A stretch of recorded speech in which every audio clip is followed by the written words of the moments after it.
기독교 강요 3권 제11장 17번째. 복음의 약속에 의지하는 믿음의 의와 행위의 조건에 의지하는 율법의 의는 서로 상반됨. 여기에서 우리가 이전에 확실하게 수립했던 믿음과 복음의 관계를 다시 떠올려 볼 필요가 있다.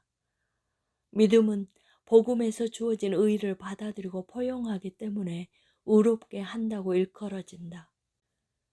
나아가 의인은 행위에 대해서 아무 고려도 하지 않는다는 뜻에서 복음을 통하여 주어진다고 일컬어진다. 바울은 이를 다른 곳에서도 종종 보여주지만 다음 두 본문이 가장 현저하게 주목된다. 먼저 바울은 로마서에서 율법과 복음을 비교하면서 율법으로 말미암는 의를 행하는 사람은 그 의로 살리라 하였거니와 라고 전한 후 네가 만일 너의 입으로 예수를 주로 시인하며 또 하나님께서 그를 죽은 자 가운데서 살리신 것을 내 마음에 믿으면 구원을 받으리라 라고 하여 믿음으로 말미암는 의에 대해 선포한다. 여기에서 당신은 사도가 율법은 행위의 의를 돌리는 데 반하여 복음은 행위의 도움 없이 값없는 의를 부여한다는 점에서 복음과 율법을 구별하고 있다는 것을 깨닫지 못하는가. 이 본문은 우리를 많은 어려운 문제들로부터 벗어나게 하는 뛰어난 구절로서 복음을 통하여 우리에게 주어지는 의는 우리가 율법의 조건들로부터 풀려나 자유롭게 되었다는 것을 깨닫게 한다. 사도가 그렇게 자주 율법과 약속은 상호 간에 모순되는 것들로 서로 충돌한다고 전하는 이유가 여기에 있다. 만일 그 유업이 율법에서 난 것이면 약속에서 난 것이 아니니라. 그리고 이러한 뜻을 선포하는 구절들이 동일한 장에 많이 있다.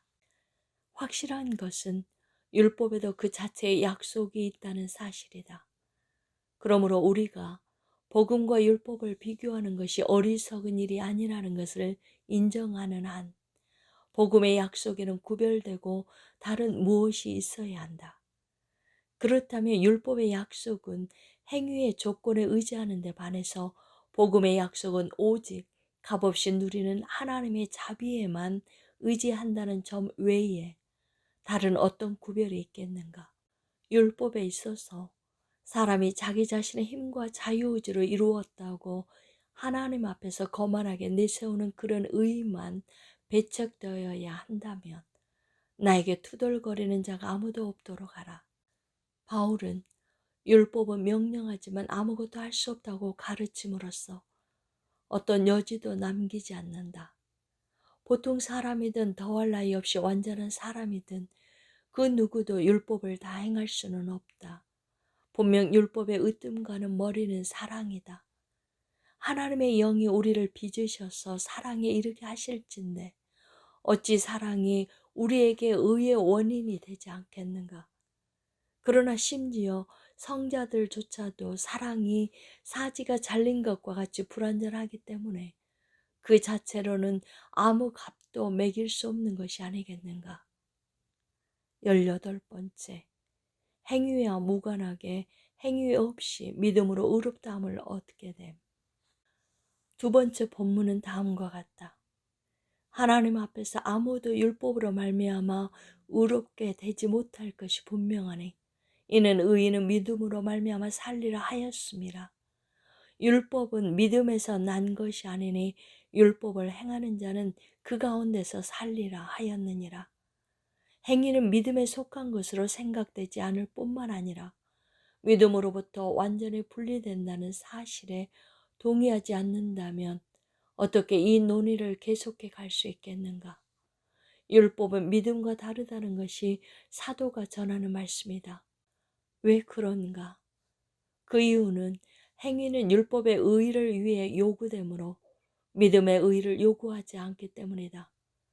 이러한 관계로부터 분명해지듯이 믿음으로 의롭다함을 얻게 되는 자들은 행위의 공로와 무관하게 더 나아가 행위 없이 그렇게 되는 것이다. 왜냐하면 믿음은 복음이 부여하는 의를 받아들이기 때문이다. 그러나 복음은 율법과 달리 의를 행위에 묶지 않고 오직 하나님의 자비에 자리매김시킨다.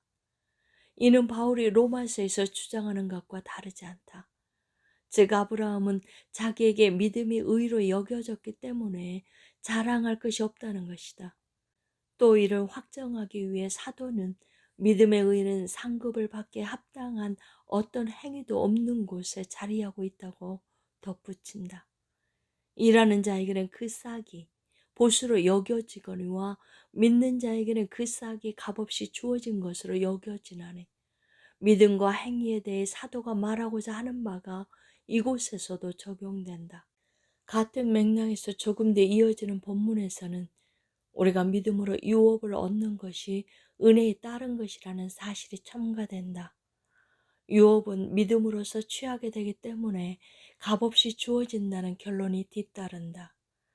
믿음이 행위에 도움 없이 전적으로 하나님의 자비에 의존하고 있지 않다면 어떻게 이 사실이 받아들여지겠는가? 그리고 사도가 전하는 또 다른 본문의 가르침도 이와 다르지 않다.